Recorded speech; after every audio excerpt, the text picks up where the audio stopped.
Hi friends అందరికీ welcome back to our channel. నేను మీ chef చిట్టినండి. ఈరోజు మనం ఎంతో రుచికరమైన కర్నూలు స్టైల్లోన పుండుకూర చట్నీ ఎలా చేయాలో చూసేద్దామండి. మా సైడ్ పుండుకూర అంటారు, మీ సైడ్ ఏమంటారో కామెంట్ చేయండి. ఈ చట్నీ రైస్లోకి చాలా అంటే చాలా బాగుంటుందండి.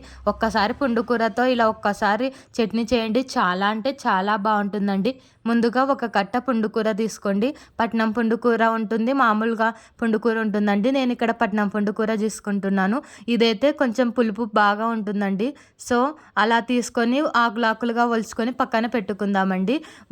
చట్నీలోకి మీకు కారానికి తగినన్ని పచ్చిమిరపకాయలు తీసుకోవాలండి. తీసుకొని కట్ చేసుకోండి, లేకుంటే నూనెలో వేస్తాం కాబట్టి చిట్లుతాయి. సో కట్ చేసుకుంటే అలా చిట్లవండి. దాంతోపాటు ఒక ఉల్లిగడ్డ కూడా చిన్న ముక్కలుగా చేసుకొని బాండీలో ఆయిల్ వేయాలండి. బాండీలో ఆయిల్ వేసి ముందుగా మనం కట్ చేసుకున్న ఉల్లిపాయలు పచ్చిమిరపకాయలు వేసి కొంచెం వేగినాక ముందుగా వలుచుకున్న ఆకుని బాగా కడుక్కొని ఇందులోకి వేసుకోవాలండి. వేసుకొని ఒకసారి కలిపేసుకొని బాగా మగ్గనివ్వాలండి. అది కొంచెం కలర్ చేంజ్ అయినాక అందులోకి వాటర్ పోయాలండి. వాటర్ పోస్తేనే బాగా ఉడుకుతుందండి ఆకు అనేది. సో అలా వాటర్ పోసి బాగా ఉడకనివ్వాలండి. మనం వేయించుకునేది దగ్గరికి అయింటే అది రెడీ అయిందని అర్థం అండి. అన్నీ మగ్గిపోయి ఉంటాయి. సో బంద్ చేసుకొని చల్లారనిచ్చుకుందాం. ఈ లోపల మనం ఒక పెన్నం పెట్టుకొని అందులోన పల్లీలు వేయించుకోవాలండి.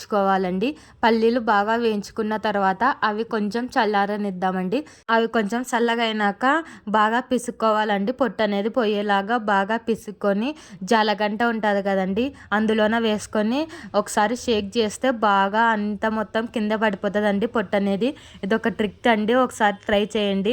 మొత్తం మనం చెరిగితే మొత్తం అంతా అవుతుంది కదండి, అంతా చెత్త అవుతుంది. సో ఇలా సింపుల్గా ఒక ప్లేట్లోన ఆ జాలర్తో చేసుకుంటే చాలా అంటే చాలా నీట్గా పోతుందండి. సో అలా చేసి మిక్సీకి వేసుకొని పొడి పట్టుకోవాలండి. మెత్తగా పొడి పట్టుకొని పక్కన పెట్టుకుందాం. ఒక రోల్లోన మనం ముందుగా వేయించి పెట్టుకునేటివన్నీ వేసుకొని బాగా మెత్తగా దంచుకోవాలండి.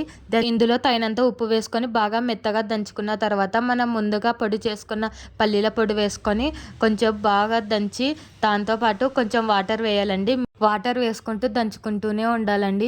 మీకు ఎంత కన్సిస్టెన్సీ కావాలో అలా దంచుకుంటూ వాటర్ పోసుకుంటూ దంచుకుంటూ ఉండాలండి. దంచుకున్న తర్వాత ఒకసారి చెక్ చేసుకోండి ఉప్పు అనేది సరిపోయిందో లేదో. సరిపోయింటే అవసరం లేదు, లేకుంటే వేసుకోండి. వేసుకొని బాగా దంచుకోవాలండి. బాగా రెంగరించుకొని బాగా మెత్తగా దంచుకుంటే మన సింపుల్గా చట్నీ రెడీ అండి. ఈ మిశ్రమాన్ని ఒక బౌల్లోకి వెత్తుకొని వేడివేడిగా తింటే నోటికి పుల్లంగా కారంగా చాలా అంటే చాలా బాగుంటుందండి. మీకు ఈ వీడియో నచ్చినట్లయితే లైక్ చేయండి, షేర్ చేయండి, సబ్స్క్రైబ్ చేయండి. మీరు ఒకసారి ఇంట్లో ట్రై చేయండి.